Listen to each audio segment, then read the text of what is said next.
కేసీఆర్ పై ముఖ్యమంత్రి రేవంత్ రెడ్డి తీవ్ర స్థాయిలో ధ్వజమెత్తారు. 10 ఏళ్లు సచివాలయానికి రాని వ్యక్తికి పాలనపై పట్టు వచ్చిందని అంటున్నారని, ప్రతిరోజు 18 గంటలు పనిచేస్తూ ప్రజలకు అందుబాటులో ఉన్న తనకు పట్టు రాలేదని అంటున్నారని విమర్శించారు.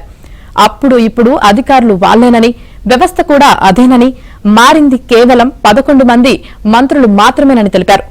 రేవంత్ రెడ్డికి పాలనలో పట్టు రాలేదని అంటున్నారని, దళితులు, బలహీన వర్గాలకు చెందిన వారిని మంత్రివర్గం నుంచి తప్పిస్తే పట్టు వచ్చినట్లా అంటూ సీఎం రేవంత్ ప్రశ్నించారు.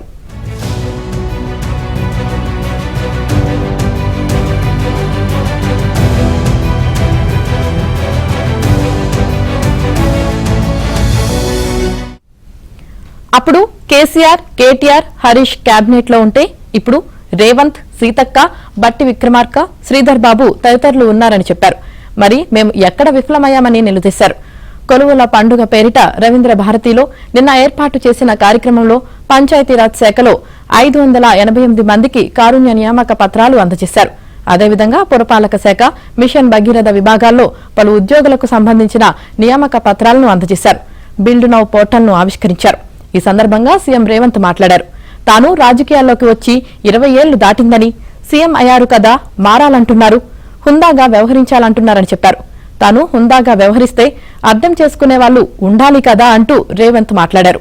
జానారెడ్డి పెద్ద మనిషిలా హుందాగా వ్యవహరించారని, ధృతరాష్ట్ర కౌగిలితో కేసీఆర్ ఆయన గౌరవాన్ని మంటగలిపారని ఆరోపించారు. అప్పులను ఇలాగే పునర్వ్యవస్థీకరణ చేయిస్తున్నారన్నారు. కాళేశ్వరం ప్రాజెక్టుకు 1,50,000 కోట్ల అప్పు కూడా 11% వడ్డీతో తెచ్చారని మండిపడ్డారు. తెలంగాణ పేరు గొప్పగా ఉందని, కానీ ఇప్పుడు అప్పు పుట్టడం లేదని ఆవేదన వ్యక్తం చేశారు. 10 ఏళ్లలో 8 లక్షల కోట్ల అప్పు చేశారని, ఏడాదిలోనే తాను 88,000 కోట్ల అసలు, 64,000 కోట్ల మిత్తి కలిపి 1.53 లక్షల కోట్లు చెల్లించాల్సి వచ్చిందని వివరించారు.